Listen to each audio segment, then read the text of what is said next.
Call to order the Fishers Board of Zoning Appeals meeting for Wednesday, May 28th, 2025. I'd ask that you please rise and state the Pledge of Allegiance with me. I pledge allegiance to the flag of the United States of America and to the republic for which it stands, one nation, under God, indivisible, with liberty and justice for all. Secretary, would you please call the roll? Mr. Carucci. Here. Mr. Grinsley. Here. Mr. Sylvie. Here. Mr. Stevenson. Here. Mr. Lannon. Here. Thank you. We have a quorum to conduct business this evening. First order of business is approval of our previous minutes. Are there any modifications or revisions to the previous minutes? Do we all approve? Aye? Aye. We all approve. Thank you. Minutes are approved. Okay. Our first public hearing is case VA 25-7, Rivian Land Use Variance. The address is 9700 Masters Road.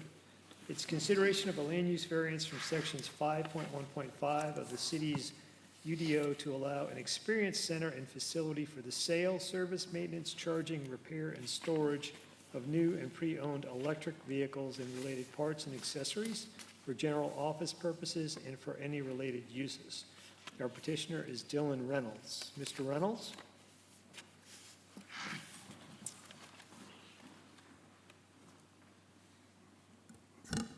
Good evening. Apologies, I'm Andrew Greenwood with Patch Development. Dylan Reynolds is our engineer. He's not here this evening. I have Sean Bush with Patch Development as well with me. Thank you for your time. We're here, as you said, to request a land use variance for the site just east of Willowview Road, west of Masters and north of 96th Street. The Experience Center would be adjacent to the Prema Racing headquarters, Patch and Pure headquarters, Hagerman, just west of the Indianapolis Airport, Andretti, et cetera. Here's some pictures of what the Patch and Pure buildings look like and the Prema building on 96th Street. These are flex light industrial type buildings. Here's the site plan. Again, it's approximately a 41,000 square foot building. You'll notice to the west we have a pond that will not be wet, it'll be dry because of some of the requirements from the airport, but it will also have buffer area and mounding there to help shield from the view of Willowview, the backside of the building. This is the view, which would be as you drove up Masters and what you would see from the outside. We think it's an attractive looking building and I think it will blend in well with the buildings that are to the south and be an improvement to some of the buildings that are over on the airport property. Here are some more elevations of the exterior.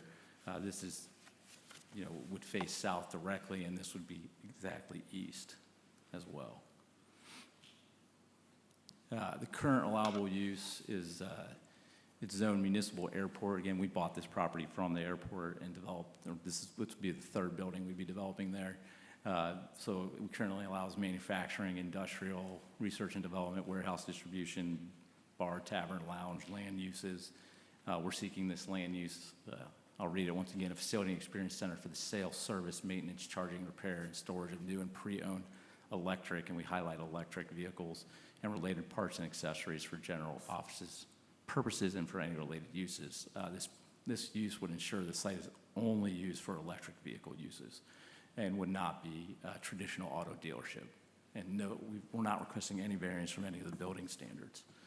The site operations, it's a customer experience center. It's a pickup point for new vehicles. Purchase process completed online before delivery, and the pre-delivery inspections are performed there along with some service and maintenance.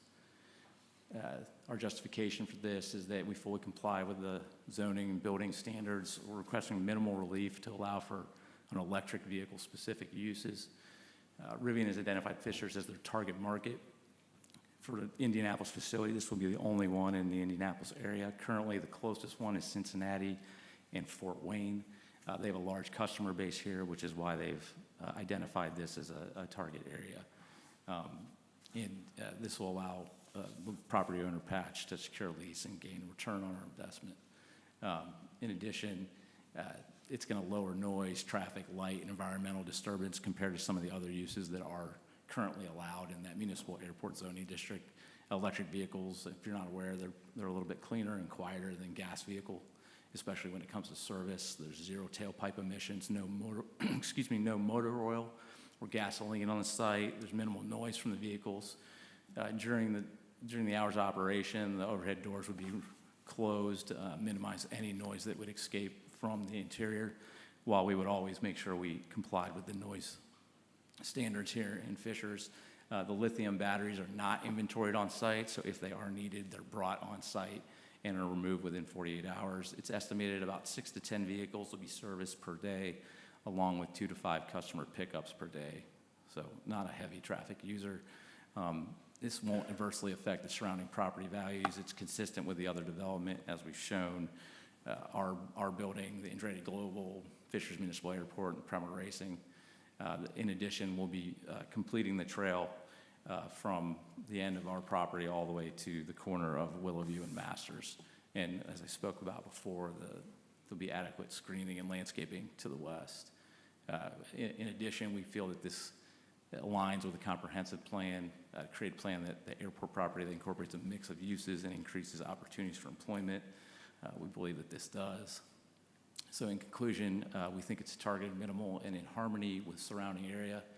In the Fishers 2040 comprehensive plan, it'll lead to higher disposable incomes from individuals and families visiting the Fishers area, which we think is a positive, and it will result in job creation, sustainable transportation investment, and the increase in diversification of Fishers' tax base. If you have any questions, I'd be happy to answer them. Go ahead. So you said Fort Wayne was the closest one? Okay. And how many people will this employ?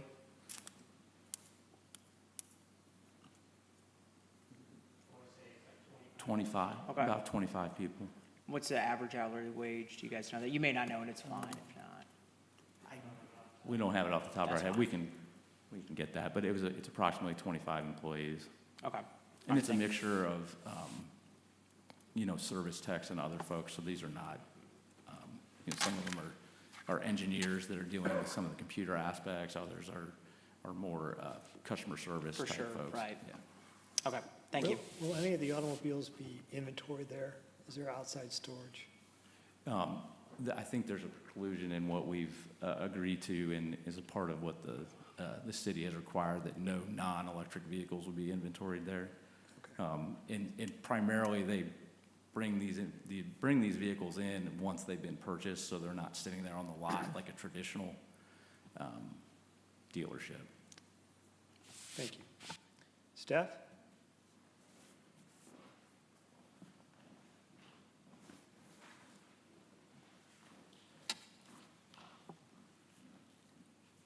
Good evening. My name is Grace Wiley. I'm a planner for the city. 9700 Masters Road is zoned MA Municipal Airport. It is generally located west of Masters Road and east of Willowview Road. According to the 2040 comp plan, this area is intended for a flex employment center / R&D. As the petitioner mentioned, the purpose of this variance is to allow for a Rivian Experience Center, which would include the sale, service, maintenance, charging, repair, and storage of new and pre-owned electric vehicles and related parts and accessories, as well as general office purposes and related uses. The property is 6.34 acres and is annexed into the city of Fishers. The proposed building will be adjacent to Masters Road, directly across from the airport. The area west of the property is zoned R2 residential. There will be dry detention and landscaping along Willowview Road, which is the portion of the property closest to the residential area. This item is still going through the TAC process, so the site plan that you see in the architecture are not finalized, but they are approximations of what will be there. Shown is a rendering of the proposed Rivian building. No public comments were received on this project. Staff recommends approval to the Board of Zoning Appeals. Should the board approve this petition, staff recommends it is done with the following conditions. The approval letter and related documentation be recorded on the property with the Hamilton County Recorder's Office, and the parking lot shall not be used for the storage of pre-owned non-Rivian vehicles. Staff is available for questions. Thank you. Any questions for staff? This time I'd like to open the public hearing. Is anyone here from the public to speak to this petition? Anyone from the public would like to address the petition? Seeing none, I'll close the public hearing and entertain a motion from the board. Chair, if you don't mind, staff would like to add another condition that this is tied to Rivian.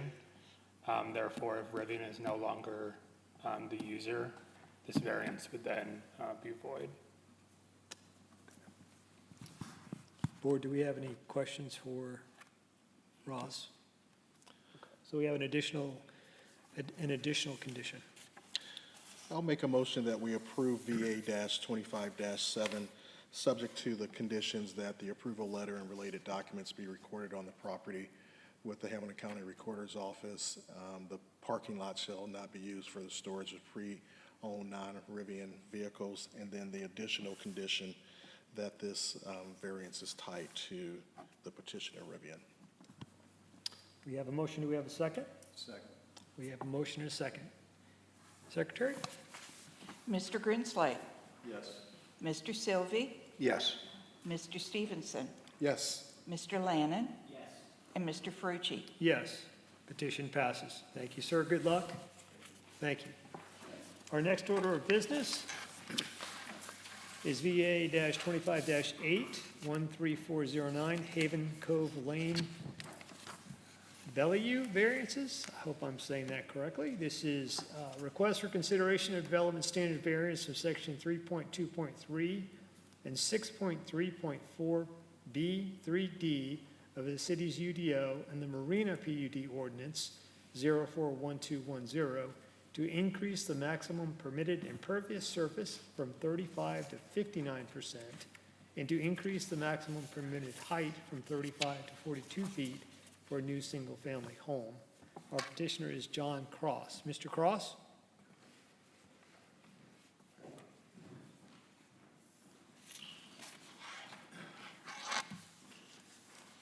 Good evening, members of the board. My name is John Cross. My address is 13 North State Street, Suite 241, Greenfield, Indiana. I am the attorney for the petitioners, Joel and Sarah Ballou, who are here in person tonight. They are accompanied by Nick Gallagher of Carrington Homes, who would be constructing the home. He will speak after me. Kyle Ash is with the team who would install the underground storage system, which you will hear more about. And then Brian Brown of Stuppleworth Engineering is here as well, who submitted the drainage report that is contained in the staff report. So as stated, we are here on two variance requests. The first, to clarify what is stated, which was filed, the impervious surface area request is an increase from the now required 50%, which went into effect April 21st, and the request is for a permitted impervious surface area of 57%, not 59. When we filed for 59, that included the pool size shown on the site plan. After we filed, we were discussing with staff, and they informed that we can reduce the request by the pool size. So the request is actually for 57%. And then as stated, to increase the height of the home from 35 feet to permit a 42-foot single-family home for the purposes of them and their children to live in. So the Bellews bought this lot back in September of 2023. They just started designing their plans based off of the other homes on the street at the time. They used Steve Goldberg to design their house, and so he's the one who designed the plans for their home that we have today. So when they designed the plans originally, they were looking at what the other homes on the property on the street. And at that time, the ordinances allowed the 35% impervious surface area. They saw that other homes were being approved for variances around 55%, and homes were also being approved for height variances around 42 feet. So they wanted to obtain the same property values and be consistent in harmony with the other properties on the street. So that is the design plans that they went with. So again, that was under the old ordinances that allowed only 35% impervious surface area. So once they had their plans ready earlier this year, that is when they engaged my firm, and we contacted staff for our pre-file meeting in mid-March to discuss the plans, and that's when we learned that coming April 21st were the new ordinances being updated that modified the update that any lot on Geist Reservoir was permitted a maximum impervious surface area now of 50% instead of 35%. So at this stage, they were 2 years down the road. They had their plans, they had their construction plans. They had already put a lot of time, cost, energy into it. So recognizing and respecting that there was a change, they started to look at alternative solutions. They looked to see if they could add permeable pavers to the plans. That didn't really account for any real change. So they came up with a good solution here tonight, which you will hear more about, to account for increasing the impervious surface area in order so that they can build consistently with the other homes on the street. So again, originally they were going to try and shoot for the variance as is without any sort of underground storage retention system, but that's no longer the case. So they are proposing, they are requesting for approval of up to 57% imperviousness, but they are also proposing that they will build an underground storage system tank to offset any impact from going above 50%. So you'll hear more about it, but what it really is akin to is large developments have a retention pond that are made for retaining a lot of stormwater runoff and then slowly release it back into the ground. So here, that is what is being proposed. They will install an underground storage system that is going to collect any stormwater runoff. It's going to be able to control the release of it back into the ground through kind of finger systems like a septic system. So that is going to control any negative impact of erosion, flooding that could occur into Geist Reservoir by increasing the imperviousness of the area. I'm not aware that other lots that have been increased have this, so this is really a great solution to going over the 50% new standard. The specifics for this underground storage system, they were presented to Jason Armour, the Fisher Stormwater Engineer, realizing that they would want to sign off on this and make sure that there's no problems with the proposal. He reviewed it, he approved it, and said that it would account for increasing the imperviousness on the lot. That was supported as well by the Sepulwork drainage report that is contained in the staff report. So the Bellews here, they're tonight with an excellent plan to be able to build a home that's harmonious with the other homes on the street, while doing so without causing any sort of negative impact by adding increase in the imperviousness.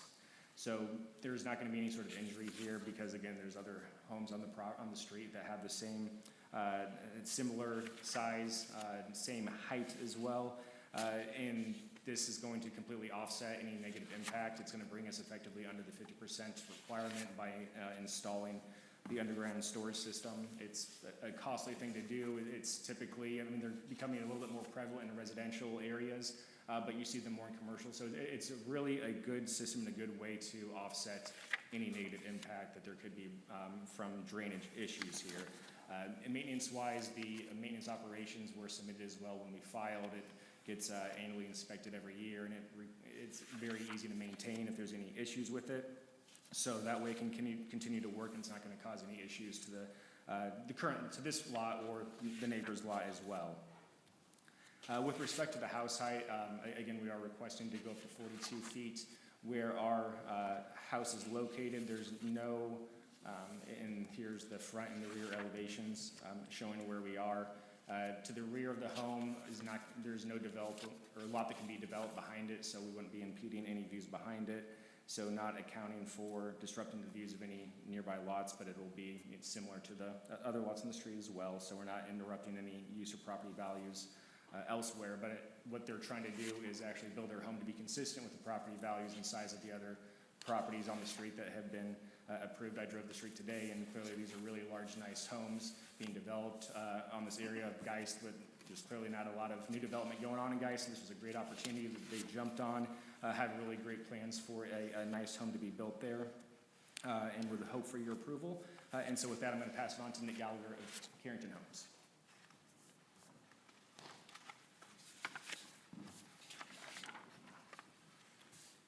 Thank you, everyone. I'm Nick Gallagher with Carrington Homes. I'm not sure what I'm supposed to add. John, that was good. But I would just like to point out that when we were faced with the 50% lot coverage situation, we decided that rather than trying to come up with anything else that wouldn't be adequate, and we were really unable to reduce the home size by 5% more or anything like that, we decided to turn to an engineered solution with our friends here at Stoppleworth, who is represented here, to come up with a solution that other commercial businesses in Fishers have run up against. The ADS company told us about District South here in Fishers, the testing lab off Technology Lane and Lantern Road, and the Lantern Road Boutique is installing the system right now. So we felt like we were coming up with something that was in line with what Fishers has approved for other clients. And so faced with a situation, it seems, in commercial, sometimes you have a parking lot, you don't have room to, put in a detention pond or anything. So this is the engineered solution available commercially. So we are trying to propose it, hopefully to satisfy. We understand, you want 50% because you want so much grass because the water soaks in. We don't want it rushing to Geist Reservoir. We don't want it flooding over into the neighbor's lot. We believe through engineering, which we've submitted, that our solution resolves that issue. So we're hopeful that you'll see it that way. And then as far as the height of the home, with the base flood elevation of Geist Reservoir, we would lower it, but we can't lower it any further because we have to be 2 feet above that. So that's really all I have to add about that topic. Members of the board, do we have any questions? Did you say Stoppleworth? Yes. Sir, I have a question about how the system works. Is Stoppleworth here? Yes. Sir, could I ask you a question? Yes. So if I understood correctly, there's an underground storage tank, and from that tank, there are fingers that, much like a septic system, they drain through. Is there a pump on the tank? No, it is, so it'd be underground chambers. They're kind of arched and they have a natural bottom. So water will soak into the ground. There will not be necessarily a finger system. There will be an outlet that will discharge at a much lower rate so that it leaves at a much less rate than when it comes in. Some will soak into the ground. Some will go through an outlet pipe that will discharge into Geist Reservoir, but it'll be much less than what would normally be coming out. So it'll be discharging through a 2 or 3 inch hole and not but it'll end up in a 12-inch pipe. But it'll be discharging through about 2 or 3 inch hole. So it's really reducing the amount of water that's leaving. So when the water hits the impervious surface, the hardscape, how does it get into the system? There would be some catch basins that would be in the driveway or the just subsurface drains from the roof drains that would direct it into that system so that that's the only place they could go to get out. And how big, in terms of gallons, is the system capable of holding? They have it set for 1,000 cubic feet, Okay. which is 60,000 gallons. I'll get that number wrong, but I forget off the Thank top of you. my head, I don't remember what the number is. So there's nothing electronic that triggers like a sump pump to pump it out? It's all gravity fed. Okay.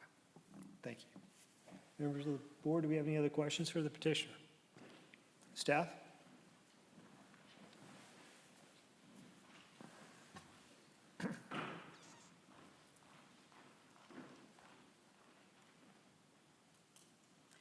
Thank you.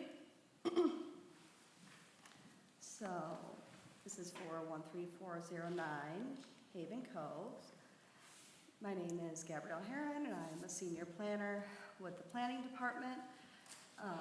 So this property is located in the Marina PUD, PUD-M, and it is generally located west of Oleov Road and adjacent to Geist Reservoir. According to the 2040 comp plan, this area is considered suburban residential. The original variance request is consideration of development standard variances from sections 3.2.3 and 6.3.4.3.b of the city's Unified Development Ordinance and the Marina PUD ordinance to increase the maximum permitted impervious surface area from 35% to 59% and increase the maximum permitted height from 35 feet to 42 feet for a new single-family home. So as Ross explained to you all at the last Board of Zoning Appeals, the UDO update just passed, end of April, and with that, the impervious surface area maximum increased from 35% to 50% along Geist Reservoir. This application was submitted prior to that UDO update.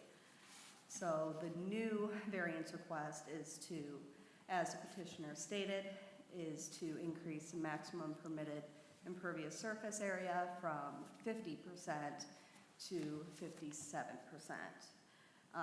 And then also to increase the maximum permitted height of the house. So here is the proposed site plan. Here is the front elevation of the proposed single-family home. Here's the rear elevation.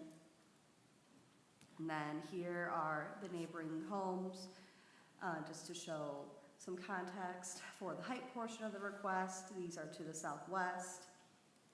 And then these homes are to the southeast. And all of them appear to be at least 2 stories. And then here we can see the topography of the site where the blue arrows show the direction that runoff will most likely flow. And then staff discussed this increase with Jason Armour. And the applicant is proposing a private underground detention system to offset the increase in impervious surface area over 50%. And the 50% is the maximum because of drainage concerns. And Jason Armour believes the attached drainage narrative dated April 18th, 2025 by Stubbleworth and the proposed detention system supports a maximum impervious surface area of up to 58%. No public comment was received. And staff has no recommendation to the Board of Zoning Appeals. Should the board approve this petition, staff recommends it is done with the following conditions. The approval letter and related documentation be recorded on the property with the Hamilton County Recorder's Office. City of Fishers is not responsible for any maintenance of the proposed underground detention system. And then, thank you, and staff's available for any questions. Members of the board, do we have any questions for staff? I think I do. I guess one question of clarity. I believe you said the application was submitted prior to the update of the UDO on this issue? Yes. Okay. Are there any other applications that have been submitted prior to the UDO changing, to your knowledge? Not to our knowledge that would pertain to this. I do have a question for the petitioner. What's the useful life of the retention system that's being installed? 50 years. 50? Okay. Any questions for staff? Okay, this time I'd like to open the public hearing.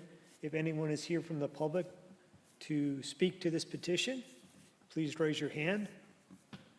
Seeing no one here from the public, I'll close the public hearing. Any questions for petitioner or staff before we entertain a motion?